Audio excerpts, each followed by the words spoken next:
Magandang araw sa inyong lahat. Ako po si Dr. Bautista, isang nephrologist.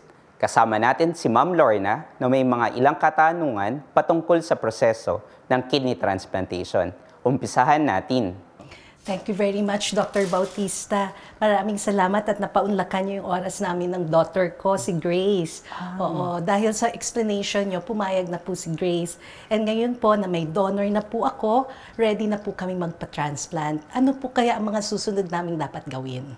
Ang proseso po ng kidney transplantation ay una, alamin kung sino po yung recipient or makakatanggap ng kidney. At pangalawa, i-determine kung sino din po yung donor. So, since kayo po yung recipient, ibig sabihin po nito, kayo po ay may kidney failure na nangangailangan na talaga ng kidney transplantation upang mabuhay. At ang inyong donor ay inyong pong kamag-anak or kaibigan. Pangalawa po, mag-undergo sila ng orientation.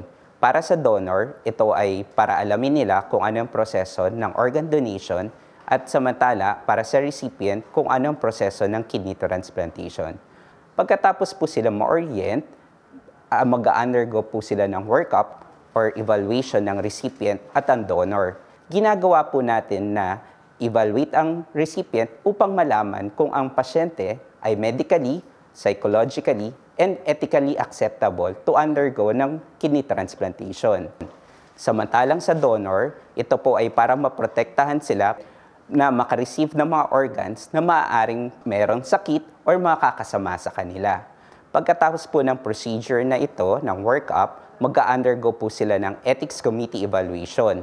Ito po ay para ma-ensure na ang donation ay bukal sa loob, voluntaryo, at walang coercion o sapilitan, or hindi rin po ito dapat organ selling. Pagkatapos po nito, mag-undergo po sila sa donor advocate evaluation. Ito po ay para maprotektahan ang interest ng donor. Pagkatapos po nitong lahat, pwede na po silang sumailalim sa kidney transplantation. May mga katanungan pa po ba kayo? Wala na po, Dr. Bautista. Napakaganda po ng paliwanag nyo sa amin, ng aking daughter. Sana po magtuloy-tuloy na. Maraming salamat po. Salamat sa panunood. Para sa karagdagan kaalaman at katanungan, bisitahin lamang ang aming website www.psn.org.ph at i-click ang GeoMap sa ating site para sa directory ng mga nephrologist na malapit sa inyo. Ingat!